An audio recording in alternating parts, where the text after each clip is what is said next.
One evening in the small town of San Martin, El Salvador, a crinkled bus rolled up to a dusty station. A handful of disoriented passengers stepped off, each weighed down by a single plastic bag of personal effects. The label on the bus read Repatriación, repatriation, marking them as recent deportees from the United States. Most were still dressed in the clothes they had worn on their final day in an American detention center, uncertain about what was next. Their arrival might have passed unremarked, but for one detail, these people were returning to a place many had once fled, and for some, it was a land they barely recognized.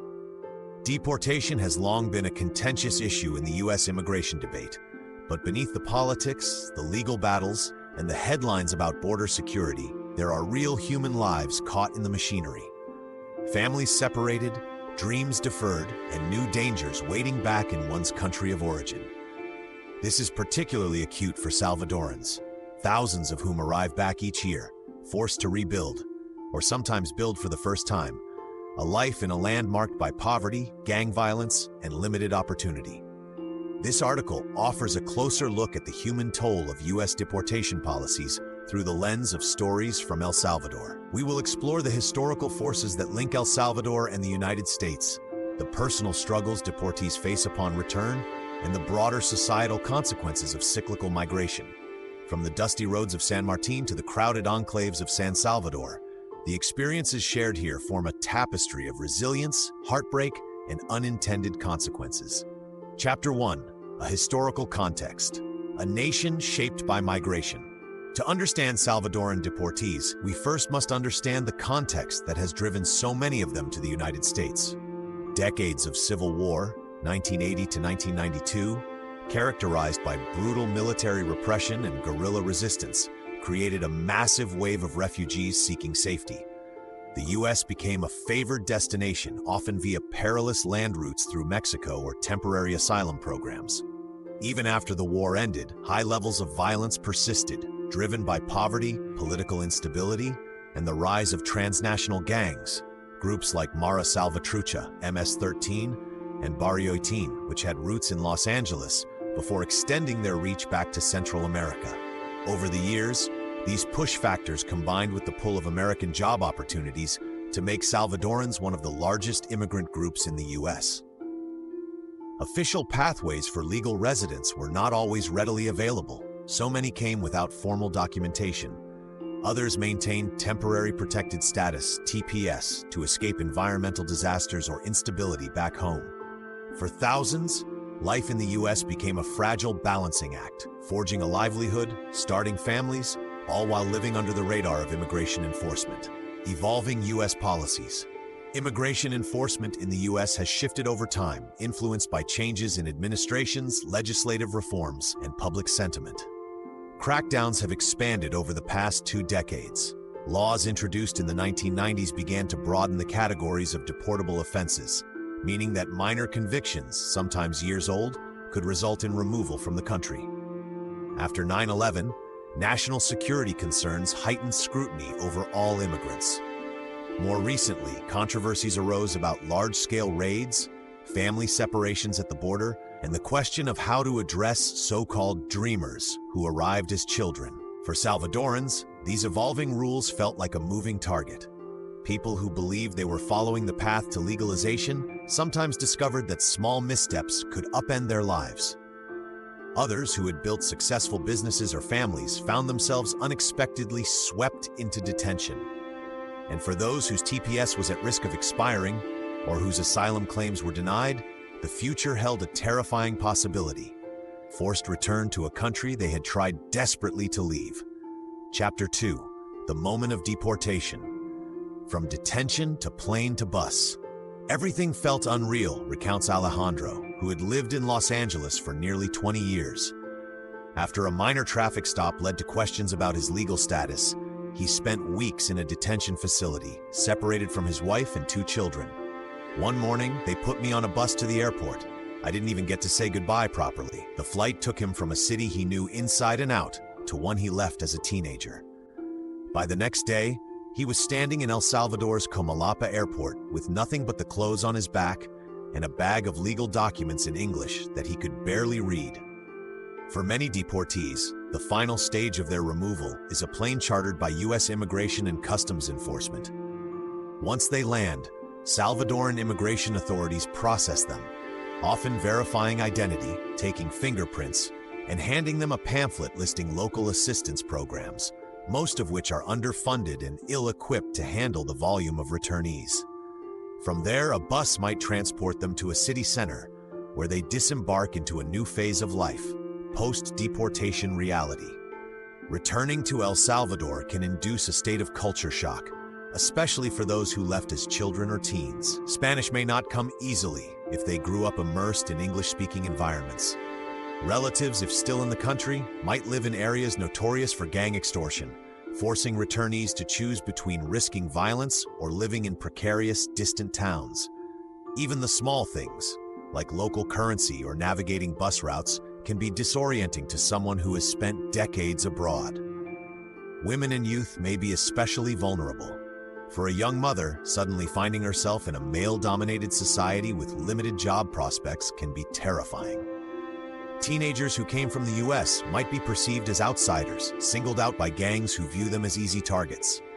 Some stories end in tragedy. Extortion demands, kidnapping, and violence can claim the lives of deportees who land in the crosshairs of criminal groups. Chapter 3: Stories of Struggle and Survival. Rosalinda's Dilemma. Rosalinda arrived in El Salvador after 7 years in Texas, where she had worked in housekeeping at a resort. She sent remittances home to support her elderly parents and her son. But a random traffic incident and a check on her status led to detention and eventual deportation. Back in El Salvador, she found her parents' home in a gang-controlled district. Within days, she faced demands for rent by local gang members. With no immediate income, she feared for her and her family's safety. She applied for local jobs, cafes, cleaning positions, but was turned away when she admitted her limited Spanish fluency. Employers also saw her U.S. connections as suspicious. Might she bring trouble with her? For a while, she slept in a relative's spare room, but soon realized it was not sustainable. I learned to hide, she recalls. I stayed indoors during certain hours. I stopped using a smartphone to avoid looking rich. And every day I felt I was losing who I used to be. Ties that break sometimes. Deportation not only disrupts the person forced to leave, but tears entire families apart. Oscar had 3 U.S.-born children in Boston. After a workplace immigration raid, he was detained. He tried to fight his case, citing his role as a sole breadwinner. The process stretched on for months, draining his family's resources for legal fees. Ultimately, the court ruled against him. Forced to leave, he now tries to keep contact through video calls. "My kids hardly speak Spanish," Oscar laments, "and I can't be there for their birthdays. I missed my daughter's graduation. The emotional cost is huge. They're losing part of who they are, Salvadoran, but also American." Oscar's wife remains in the U.S., juggling multiple jobs. They're torn between uprooting the children to join him in El Salvador, where they have minimal social support and face uncertain prospects, or keeping the family divided so the children can pursue educational opportunities stateside. "It's not a real choice," Oscar says. "Either path hurts someone. Gangs, violence, and forced relocations. Beyond the heartbreak of family separation, many deportees must navigate a socio-political environment shaped by gang violence. Some deportees, especially those with tattoos or perceived affiliation, find themselves under constant threat from rival groups. One deportee, Ricardo, left the U.S. to find that his old neighborhood was now dominated by a rival clique. Branded a traitor or potential spy, he lived under a death sentence from day one. "I never joined a gang in the States, but no one cares about your truth here. They care about your accent, your clothes, your history in the U.S. That's enough to make you a target." NGOs have documented increasing cases of internal displacement. Deportees forced to move multiple times within El Salvador to avoid threats. Some even attempt a second journey north, convinced that staying means certain harm. It's a vicious cycle. Each new deportation generates more trauma, more fragmentation of families, and more precariousness in a society already struggling with limited resources. Chapter 4: Societal Impacts in El Salvador. Economic ripples. Remittances from Salvadorans abroad make up a significant portion of El Salvador's GDP. When deportations rise, 2 major shifts occur. The families who relied on dollar remittances lose that steady influx of cash, and the country's labor market gains more job seekers, many of whom face slim prospects. The result is a pressured economy, especially in rural or marginal urban neighborhoods where job opportunities are scarce. Some deportees bring back certain skills. They may be welders, electricians, mechanics, or skilled in service industries. But the local job market may not have the infrastructure to absorb them at comparable wages. Government programs designed to help reintegrate deportees, such as short-term vocational training or small business loans, frequently suffer from budget constraints or corruption. This mismatch fuels a sense of disenfranchisement that can push some deportees toward underground economies or remigration efforts. Another ripple effect is the social stigmatization of deportees. Locals sometimes stereotype anyone who returns from the U.S. with tattoos or an American accent as a gang member. This suspicion can make it difficult to find work, rent housing, or even safely traverse certain neighborhoods. Additionally, resentment can brew among longtime residents who see deportees as potential criminals or as individuals who once abandoned El Salvador. The result is a fractured society where deportees often find themselves socially isolated, adrift from both their old U.S. community and their unfamiliar Salvadoran home. On the other hand, certain communities remain deeply empathetic. They recognize that forced migration and deportation are not personal failings, but rather systemic issues. Local churches, NGOs, and grassroots groups sometimes step in to create support networks, offering legal advice, job placement services, or simply a sense of belonging. Yet these efforts, while crucial, pale in comparison to the scale of deportation. The problem, many activists argue, requires broader structural changes, both in U.S. policy and El Salvador's social system. Chapter 5: Strained Resources and Government Responses, Reintegration Programs. The Salvadoran government has intermittently tried to develop reintegration programs for deportees, often with international funding. Workshops on entrepreneurship, job fairs targeting returnees, and partnerships with local industries have shown promise in certain pockets. However, demand far exceeds supply, and success stories remain limited. A program might train a handful of deportees in computer coding or English language call center work, but the majority receive little to no help. Imagine landing here after 20 years in the States, one social worker in San Salvador explains. Your entire adult life was in Los Angeles or Houston. Suddenly, you're told to adapt to a place that's changed a lot since you left. You might not have extended family anymore, or maybe they live in a gang-infested neighborhood. The government's free training workshops can only do so much if you're still facing daily threats. That's the structural gap. Policing and crackdowns. Simultaneously, El Salvador's law enforcement agencies remain heavily focused on combating gang violence. Crackdowns and mass arrests often leave little room for nuanced strategies around deportees who might need protection or a second chance. As a result, the lines blur between those seeking a fresh start and those who might indeed have criminal backgrounds. Mano dura, iron fist, policies can sometimes sweep up innocent or low-level individuals who become further entangled in an adversarial justice system. Critics argue that these measures create a revolving door. Deportees identified, correctly or not, as gang associates face constant police harassment, possibly returning to criminal networks out of desperation. The state, they say, invests heavily in punitive measures while underfunding the preventative, rehabilitative side of the equation. Supporters of mano dura, on the other hand, maintain that without firm action, gangs will continue to terrorize communities, and infiltration by foreign-tied criminals will only worsen. Chapter 6: Hope and Resilience, Grassroots Solutions. Community shelters and safe houses. In response to the limited government support, a patchwork of community-based organizations has taken root. Casa Hermandad, for example, provides temporary housing for newly arrived deportees. Located on the outskirts of San Salvador, the shelter offers short-term beds, meals, and assistance in connecting with any local relatives. Social workers there help deportees navigate basic paperwork, such as securing an updated Salvadoran ID or enrolling in healthcare services. Though it's a band-aid solution for some deportees, it offers a crucial lifeline. Alberto, who spent 10 years in a U.S. factory job before his deportation, credits Casa Hermandad with saving his life. Without that place, I would have slept on the streets, he says. From there, I found out about a welding job. Now I'm slowly saving money. It's not the life I hoped for, but it's a start. Grassroots employment initiatives. Some NGOs have also formed alliances with local businesses willing to hire deportees. They act as a bridge, vouching for the person's reliability, helping with language or skills training, and offering partial wage subsidies. In certain call centers, a strong command of English can be an asset. This has led to a modest number of deportees finding stable work, supporting themselves, and even sending money back to family in the U.S. or rural El Salvador. Yet these success stories remain exceptions, constrained by negative perceptions and job shortages.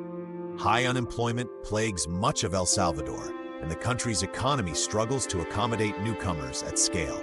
For every individual who secures a stable position, many more continue searching or retreat into the shadows, afraid of both gang violence and a system that seems to have no place for them. Chapter 7. The Emotional Journey. Identity and Belonging. One of the most overlooked aspects of deportation is the emotional turmoil it inflicts. Many Salvadorans deported from the U.S. have spent most of their lives abroad. Their cultural identity is as much American as Salvadoran. Imelda, who arrived in the U.S. as a 6-year-old and was deported at 25, recalls, "I never felt more American than the day I landed here. Suddenly, I didn't fit in. People teased me for my accent in Spanish. They said I was a gringa. It made me realize I'm an outsider in the country of my birth." This sense of dislocation affects mental health. Depression, anxiety, and a profound sense of loss are common, especially in the initial months after deportation. Some find solace in religious communities that offer acceptance, while others battle the feeling of being torn in two. Longing for the U.S., where family and memories remain, but forced to rebuild in a Salvadoran reality that can be harsh. Family bonds and separation. For those with children or spouses left behind in the U.S., deportation can shatter family ties. Long-distance calls or infrequent visits become a poor substitute for everyday life. Children grow up without a parent, sometimes internalizing resentment or confusion about why their mother or father left. Meanwhile, the deported parent grapples with guilt and helplessness, aware of milestones they can never witness firsthand. Despite the pain, many try to maintain hope. They send money if they find work, talk to their kids on video calls, or even attempt legal re-entry, though that process is fraught with difficulties and seldom successful for those with deportation records. Love and a desire to reunite can spur desperate acts, another clandestine journey north, often placing lives in the hands of smugglers. Some vanish along the route, lost in the dangerous corridors of migration. Chapter 8. Looking Ahead. Policy Debates and Possible Reforms. Calls for humane immigration policy. In the U.S., some policymakers and activists argue for more humane approaches to immigration. Proposals include expanding asylum pathways, providing relief for long-term undocumented immigrants, and re-evaluating how criminal convictions intersect with deportation.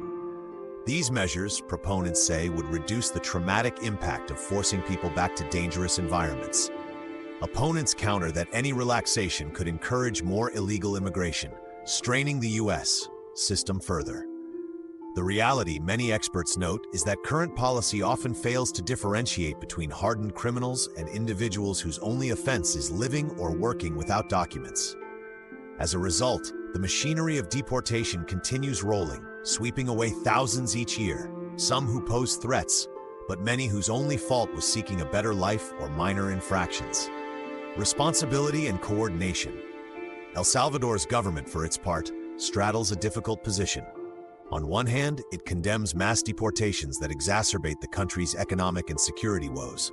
On the other, it struggles with limited resources, corruption, and deeply entrenched violence that hamper effective reintegration efforts.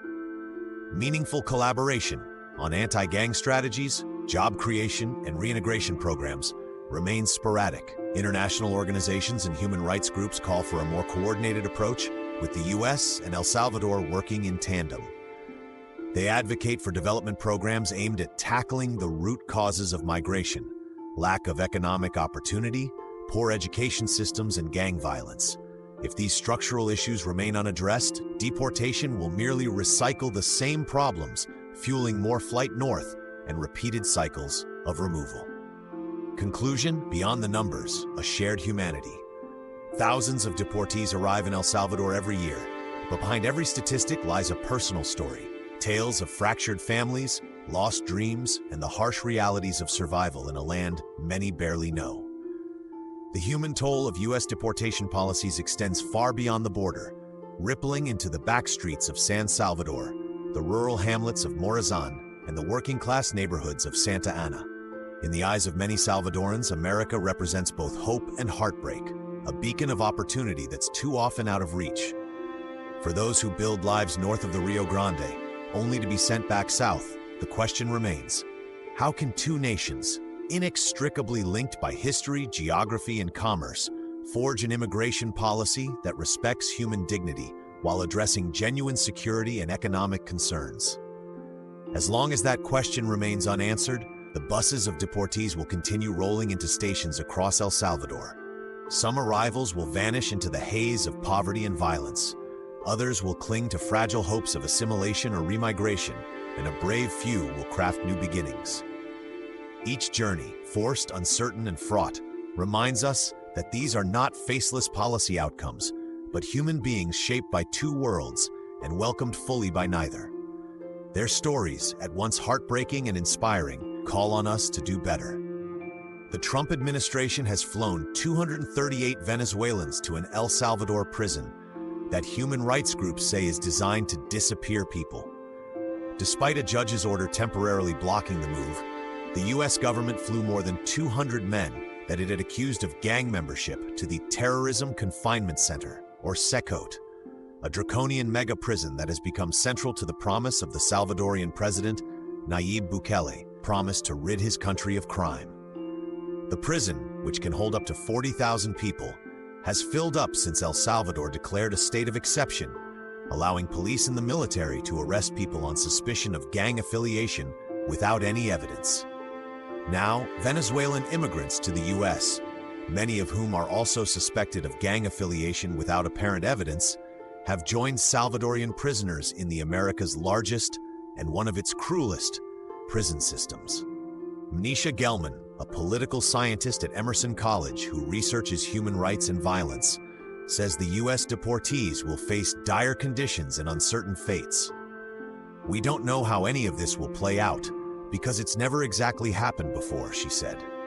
"Because these are Venezuelans being deported to a country most of them have never been." The Guardian spoke to Gelman, who often testifies as an expert witness in asylum cases for Salvadorians, to better understand the conditions that U.S. deportees will face in El Salvador. The interview has been edited for length and clarity. "You've emphasized in your writings that Bukele has ordered a communication blackout between incarcerated people and people outside the prison. But some scholars and journalists have been able to gain some understanding of what SECOT and other Salvadorian prisons are like on the inside. What do we know so far? We know that there is severe overcrowding, that there's inadequate food, and sanitation is a really big issue. People are locked in their cells a majority of the time. There's been a few political prisoners who've been released and spoken to the media. Some of them have described things like seeing people die in the cells with them, and then the bodies are left there for extended periods of time. But because of this contact blackout, there's no phone, mail, or visits.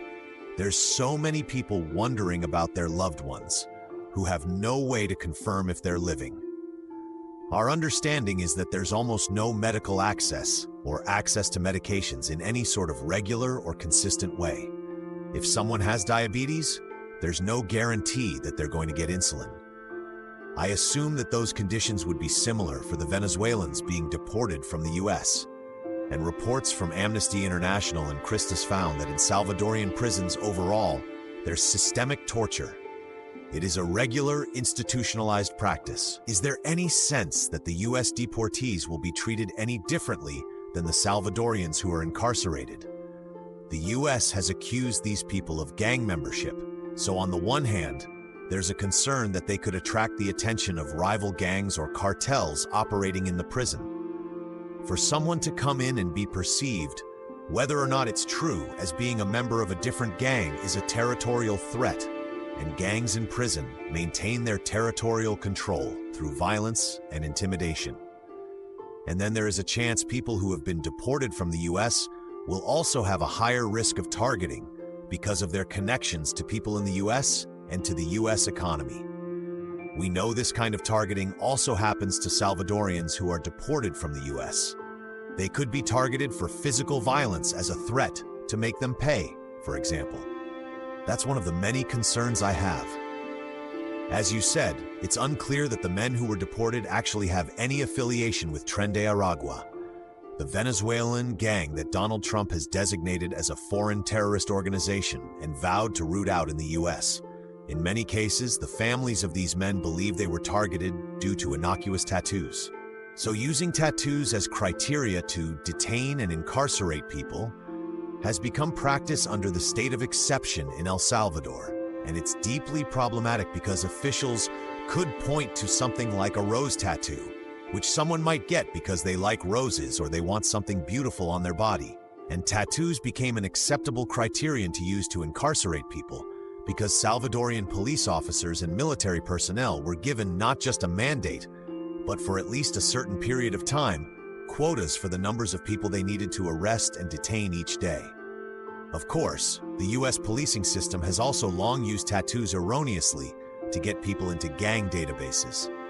And the criterion to label someone as gang-affiliated or gang-involved has gotten so vague as to render it pointless. Now, it's a deeply troubling situation where anyone with a tattoo of anything can become vulnerable. They're at risk for getting flagged by law enforcement. And then I've seen cases where people who have gotten non-gang-related tattoos are perceived in prison as being part of a rival gang, so they're targeted for violence. The Bukele government's quotas for arrests sound similar to the Trump administration's issuing quotas to immigration and customs enforcement officers. As someone who has researched human rights in prisons in both the U.S. and El Salvador, are you seeing parallels between Bukele and Trump? Oh, I am seeing so many parallels, every parallel. I think that Bukele and Trump are arm-in-arm, populist, right-wing authoritarian leaders who are using their executive power beyond the limits that executive power is supposed to be used in democratic regimes. That is worrying for everyone in any country, not just for people in the U.S. and El Salvador, and not just for people being deported from the U.S. to El Salvador. This situation of these mass deportations brings up multiple points.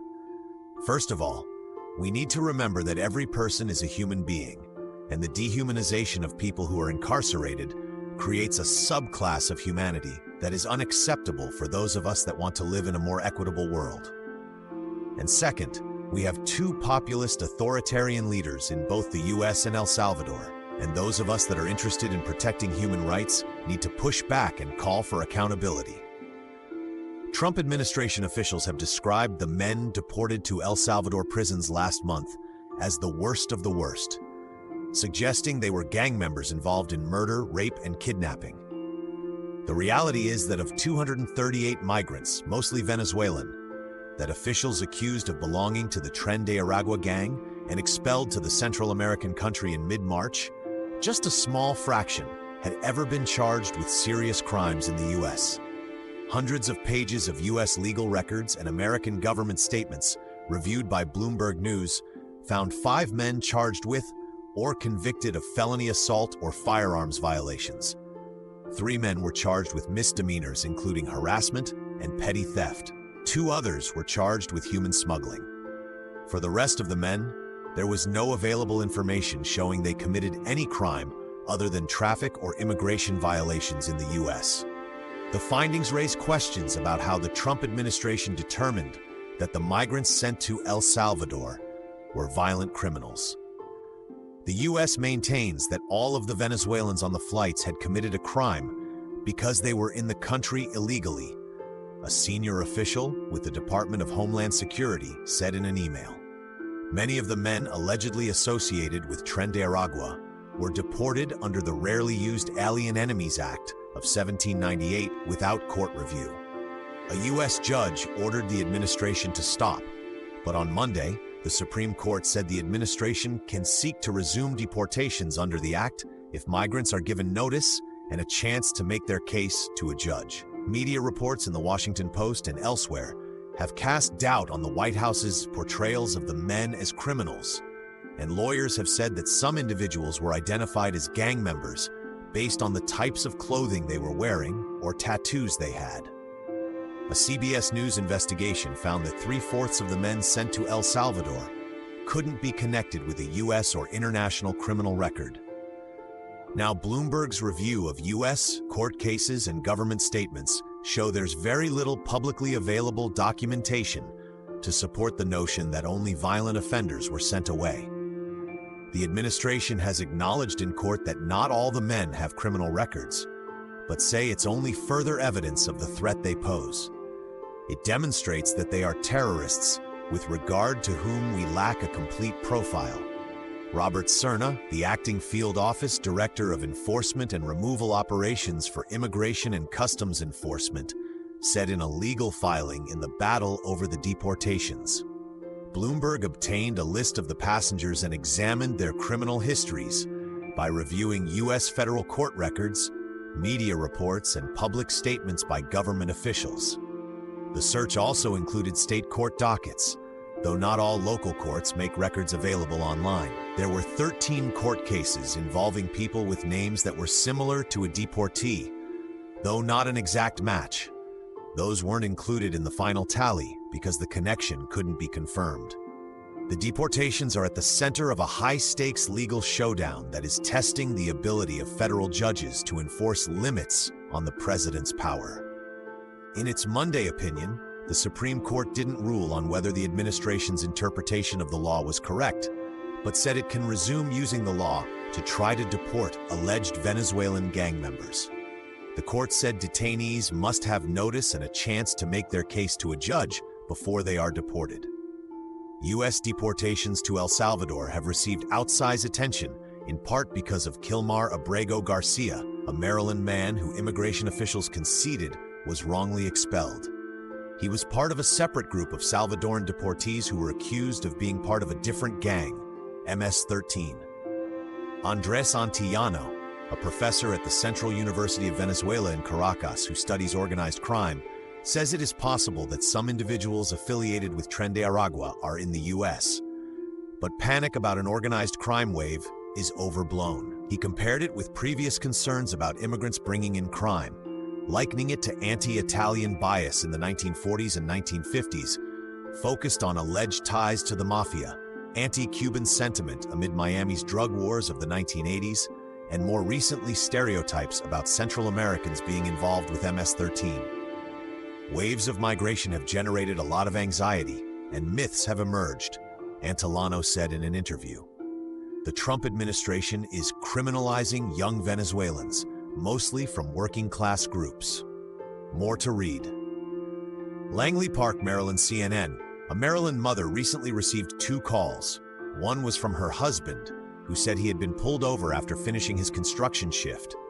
The other was from Homeland Security, telling her she had just 10 minutes to pick up the couple's 5-year-old son, who was in the car with her husband. Jennifer Stefania Vasquez Sura raced to her husband's side to hurriedly place their crying child in a car seat and say goodbye to her husband as he also wept. "If you are strong, I will be strong," were the last words he said to Vasquez Sura when he was handcuffed. Now the shockwaves of Kilmar Armando Abrego Garcia's March 12th arrest and subsequent deportation to El Salvador, which the Trump administration says was a mistake, have spread well beyond the family and are rattling the South Central Maryland community. District Judge Paula Sinis ruled Friday that Abrego Garcia, a sheet metal worker, should be returned to the United States no later than 11:59 p.m. on Monday. The Trump administration has appealed the ruling, meaning the case will soon be heard by the U.S. Court of Appeals for the Fourth Circuit, according to a court filing. Years prior to his arrest, Abrego Garcia had been deemed a gang member by the Prince George's County Police Department, in part because he was wearing a Chicago Bulls hat and a hoodie. And on the word of an informant who said that he was an active member of the MS-13 gang, an allegation his attorneys continually denied, according to a recent court filing. But in 2019, An immigration judge granted him protected status, prohibiting the federal government from sending him to El Salvador. Abrego Garcia, who attorneys say fled gang violence in El Salvador more than a decade ago, has been sent to CICOT, the country's notorious mega prison. His son, who has autism, has been finding Abrego Garcia's work shirts to smell his father's familiar scent after his arrest, Vasquez Sura said in an affidavit. In a blink of an eye, our 3 children lost their father, and I lost the love of my life, Vasquez Sura said at a press conference in Maryland Friday. Like many communities across the U.S., the Trump administration's immigration crackdown has sent a wave of fear through the Central American community in Maryland, whose members told CNN they have been unfairly targeted by the administration or labeled as gang members without evidence. Salvadoran community members, including those who hold green cards or visas, say they have felt unsafe since Abrego Garcia's arrest, as they could, at a moment's notice, be deported to a country where they face life-threatening danger. We've seen folks get deported that under the law would not be deported, said green card holder Jorge Perez, a 25-year-old community organizer in Prince George's County, Maryland. What does it say about people with green cards everywhere here in the country? We're doing the right thing. We're following the system. We're doing it as the book says, but then the people in charge are not following their end of the deal. Abrego Garcia's case appears to mark the first time the administration has admitted an error related to its recent deportation flights to El Salvador, which are now at the center of a fraught legal battle. But the administration still insists he should remain in detention. The individual in question is a member of the brutal MS-13 gang. We have intelligence reports that he's involved in human trafficking. U.S. Department of Homeland Security Assistant Secretary Tricia McLaughlin said in a statement to CNN Friday. Whether he is in El Salvador or a detention facility in the U.S., he should be locked up. During the Friday hearing, Judge Sheenis appeared skeptical about Abrego Garcia's alleged ties to the MS-13 gang, saying she had not seen sufficient evidence to that effect. When someone is accused of membership in such a violent and predatory organization, it comes in the form of an indictment, complaint, criminal proceeding that has a robust process, she said. Immigration policy experts say the case is consistent with how Immigration and Customs Enforcement has been operating under the new administration. The goal is meeting quotas rather than targeted enforcement.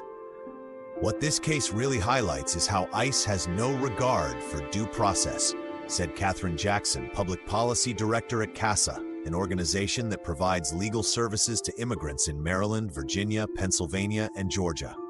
They do not care if you get your day in court. They do not care whether you are guilty or not. Their job right now is to get everyone out. To cope with uncertainty 2 months into Trump's second term, one of the largest Salvadoran communities in the U.S. is banding together to advocate for their families and prepare for the worst. Maryland's Salvadoran community relives surge in hateful rhetoric. When a wave of Salvadorans first migrated to Maryland, there was a stereotype that they were affiliated with gangs like MS-13, Perez said. Use of the harmful trope somewhat declined, as the hardworking immigrants positively contributed to their communities and excelled in their careers by starting small businesses throughout the area. To see those arguments come back after we've established ourselves here and have shown our communities that we are people that wanted to see our communities do better. It's disappointing and it's angering, Perez told CNN from Langley Park, where a large population of Central American migrants resides. What is enough? That's a question Perez's community has for the administration as they follow a legal path to U.S. residency, yet still could face deportation to a country they fled, he said. An estimated 2.5 million people of Salvadoran origin live in the U.S., making them the third largest Hispanic population in the country as of 2021, according to a Pew Research Center analysis of the U.S. Census Bureau's American Community Survey. Maryland is home to the third largest Salvadoran American population in the country, most concentrated in Montgomery and Prince George's counties, according to George Mason University. There's lots of fear because you see every day that there's ICE movement or ICE activity somewhere in the state, whether it's Montgomery County, whether it's here in Prince George's County, Perez said. It's traumatizing, Perez said of images and videos circulating online showing ICE suddenly arresting Central Americans he says do not pose a threat. Many Salvadorans come to the U.S. seeking a better life after escaping gang violence and poverty in the country, said Yaqui Palma, a second-grade teacher at a local public school. The U.S. placed El Salvador under temporary protected status designation in 2001, initially due to environmental disaster following 2 earthquakes. The designation has been renewed several times and will remain through at least September 9, 2026. Palma said her students' Salvadoran parents are now terrified to do everyday tasks like pick up their children from school. The young students are also anxious, depressed, and sleep-deprived, which is impacting their performance on exams and assignments, she said. The students feel safe speaking with Palma in the classroom because she shares their Salvadoran identity, Palma said. One morning last week, a 7-year-old student came into the classroom tearing up and with dark circles under her eyes. Palma asked her if she was all right, and she declined to speak with her at first. But after Palma sent her to the classroom's calm-down corner to play with toys, the student told her that she was afraid she would be deported. That's despite the student being born in the United States, Palma said. Countless questions the community has about why Abrego Garcia was deported have been left unanswered, according to Perez. Abrego Garcia was mistakenly deported to El Salvador because of an administrative error, but he can't be returned because he's now in Salvadoran custody, the Trump administration argued in a court filing Monday. Now we are scared that we could falsely be deported for no apparent reason, Palma said. Judge Sheenis on Friday repeatedly raised issue with Abrego Garcia's removal to El Salvador, given the ruling granting him protected status in 2019. Sheenis said Abrego Garcia was apprehended last month without legal basis and deported without justification of legal basis. During President Donald Trump's first administration, Perez's mother was detained by local police officers in Prince George's County, who then turned her over to ICE. In an earlier incident, Perez stopped attending some of his high school classes after witnessing ICE agents show up outside his family's apartment early one morning. This time around, Perez is afraid his green card will suddenly get revoked, and he'll have to leave his family behind. Because of his mom's experience, Perez now works to educate his community and teach them their rights as immigrants. To prepare for potential deportation, Perez advises families in his community to ready legal documents and ensure their children have a designated legal guardian. If there is no signed warrant, he tells them not to open their doors when an immigration officer comes knocking. Oftentimes, this is a reality or something parents don't want to hear. No one ever wants to prepare to lose their child, Perez said. No one wants to prepare to one day not come home. As for Palma, she tells the students who are afraid for their families that they should always advocate for their loved ones. When I talk to my students about what's happening, I tell them that education is important. It is important for us to educate ourselves on what's going on and try to advocate for what you believe in and advocate for your family, she said. The International Association of Sheet Metal, Air, Rail and Transportation Workers, a union that Abrego Garcia is a member of, encouraged the public to empathize with his family's situation. We all need to imagine if this were to happen to us, one of our family members, one of our friends, taken into custody, illegally deported, and not being able to reach out to your loved ones, said SMART General President Michael Coleman during the Friday press conference. Deported without any sign of due process, a pillar in which this country was founded. Meanwhile, Jackson said CASA is working on 3 bills to help strengthen immigrant rights in Maryland. The Protecting Sensitive Locations Act aims to limit ICE access to places like schools and hospitals. Another bill, the Maryland Data Privacy Act, prevents ICE from accessing state and local agency data without a warrant. And the Maryland Values Act ends the 287G program, which allows local police to act as ICE agents. This is not the first time our communities have been under attack. We survived for years in the past, Perez said, and we can do it again.